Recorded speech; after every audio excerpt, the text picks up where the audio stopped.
Hello again, and welcome back to Grow Your Own Marketing Strategy course, where we are in section 3, which is called Building the Plan. And here we are in our second lesson about creating and costing a marketing plan.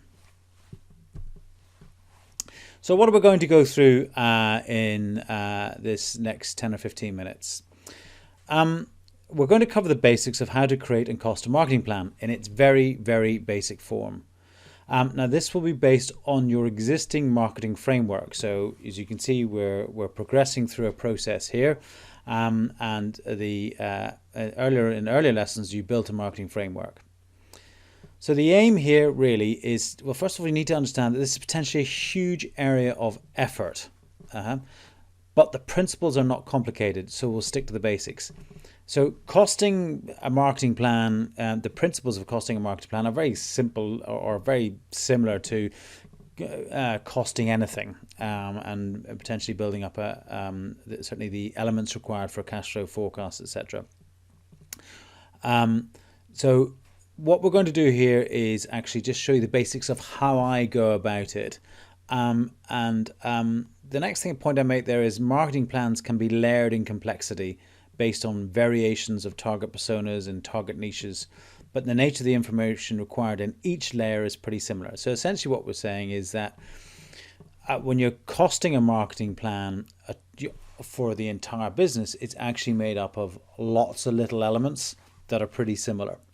And so we're just going to cover doing a small element of it that you can then replicate many, many times. It'll become clear as we go through.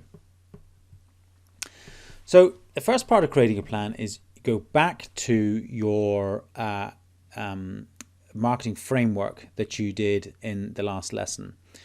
And it's the media column on the very right-hand side that we need to consider. So essentially what you're going to do is you're going to take that media column and you're going to copy it and put it into an Excel document. And it should copy and paste simply this. Because I'm using the Microsoft Office suite, it just copies and pastes it straight in here. In essence, what you want to do is get to a spreadsheet where you have got the all the media plan elements listed down the left-hand side. Now remember, this is just for the marketing framework for that one particular persona in that particular niche that we've been working up to so far. The next thing you're going to do is, well, the way I do it is I add a how-to or an action column.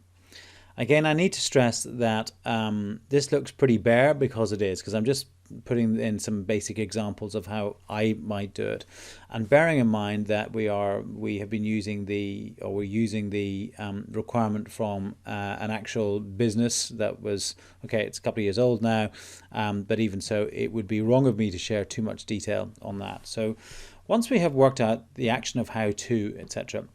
Sorry, the other thing I need to just touch on here is I have been working as a marketing strategist or working in marketing for something like 25 years now.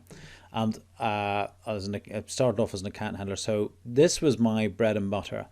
But even now, and I'm a qualified Google Squared Online strategist and all that sort of stuff.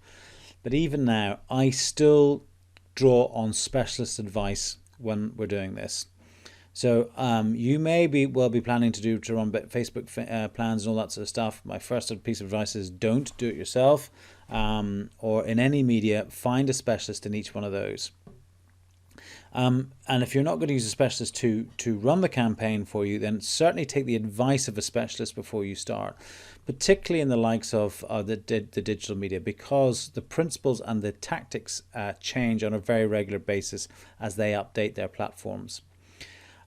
So once you've understood what you need, what needs to get done, speak to a specialist and they will give you some detail, and they will also then be able for you to produce a small and basic budget.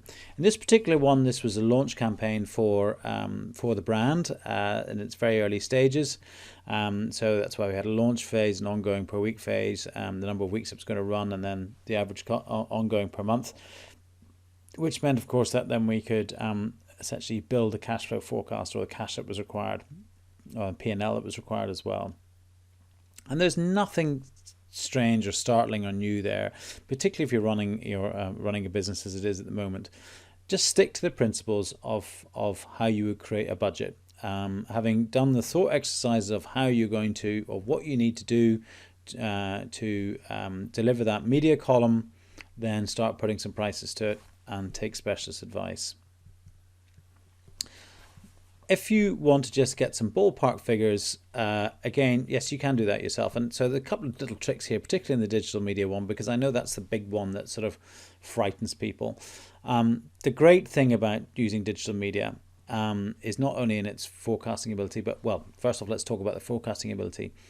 If you have a defined audience and you want to consider advertising or marketing yourself in a digital media on a digital media platform such as Facebook, LinkedIn, Instagram, and all the biggies essentially, then all the work you've done to date will help you tie down the definition of that audience. Then if you put the definition of the audience in there, again, all their tools talk you through it, because they're looking for people to book it themselves as they possibly can, because they're the ones who waste their money mostly. But it will give you some ballparks and saying, if you spend or have a budget of this, your estimated daily reach of this will be, and your probable click-through rates will be Y. And we'll go on to that in a bit more detail further on. But essentially, in digital media, it's relatively easy to get ballpark figures for yourself. But otherwise, all the rest of it's pretty simple. If you're thinking of if your media column, for example, comes out with things like leafleting, for example, very easy. Google local printers and they'll tell you how much it's going to cost you to leaflet. If you're thinking of doing what we call in the UK Royal Mail door drops, where the postal service puts through things through the door for you, etc. Again, go online and they will tell you exactly how much they will charge you and what availability there is in certain postal code areas, etc. I'm sure the US Postal Service probably does something very similar. So yeah, check out those. The really good thing about the digital media tools is that they are very good at giving you ways of estimating your budget. As you can imagine, your task after this lesson is to create your first plan and budget. Couple of quick tips here. As I said, do it for one media column in one marketing framework at this stage. All we're trying to do at this point is learn the principles of how we do this. The principles, having said that, are a little different from any other budget, okay?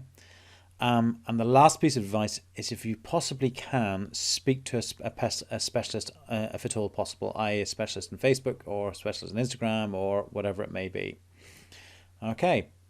And then, of course, as we say every time, share your work by creating a post in the course news feed, because hopefully by now you understand the benefit and the feedback from that news feed and from our team here works out and how it helps you. Okay, so that's your homework for the day.